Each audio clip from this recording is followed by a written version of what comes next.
स्थान की लेकर वहाँ पर हमने देखा है कि शिकायतकर्ता ने बताया कि 20 से 25 जो दुकानें मकान हैं अवैध हैं। किस तरह की कार्रवाई की जा रही है सर? पूर्व में एक मौखिक शिकायत आई थी, उसके बाद एक लिखित शिकायत आई और इसके आधार पे आज हमने जो राजस्व ग्राम कोर्ट है जो विवादित स्थल के बिल्कुल सटा हुआ है वो 32/2 गाटा संख्या है और कुल 4780 वर्ग मीटर के अंदर है और इसी के पैमाइश आज की गई है और उस जगह पे 100% कब्रिस्तान ही है और कुल 22 जो मकानों को और दुकानों को चिन्हित किया गया है जिनके कब्जे पाए गए हैं। यहाँ बेसिकली नॉन जेडे लागू होता है और नॉन जेडे में यहाँ 1939 का जो टेनेंसी एक्ट है, संयुक्त प्रांत काश्तकारी अधिनियम, वो लागू होता है।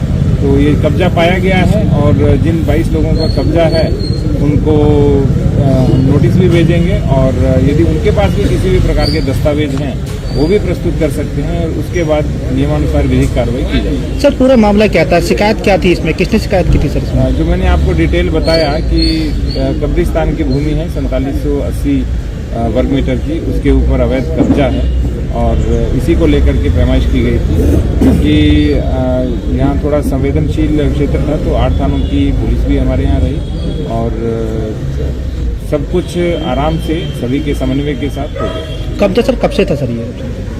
कब्जा अभी जो जानकारी मिली है वो लगभग 60 से 65 वर्ष पुराना बताते हैं, लेकिन कुछ कब्जा नया है, कुछ पुराना है। अब आज सर की पैमाइश की गई है, उसके बाद में आगे किस तरह की कार्रवाई की जाएगी सर? ये तो धारा 67 में कोर्ट में चलेगा और उसी के अनुसार आगे प्रक्रिया बढ़ेगी और उसी के अनुसार कार्रवाई की जाएगी। सर हमने देखा है कुछ आया है, कितनी दुकान है, कितने 22 संख्या है। सर हमने देखा है कि कुछ मकानों को जो 3-3 मंजिला वहाँ पर इमारत बनी हुई है फिलहाल की लग रही है, तो किस तरह से देखते हैं इसमें? देखिए जो कब्जा है वो पुराने से लेकर अभी 15, 20, 25 साल पहले तक का कब्जा है और सबसे बड़ी चीज़ ये है कि पूरे गाटा संख्या में कहीं पर भी कोई भी मकान या दुकान दर्ज नहीं है, 100% कब्रिस्तान है और उसी के ऊपर कब्जा किया गया है और उसी को खाली कराने के लिए एप्लीकेशन भी आई है।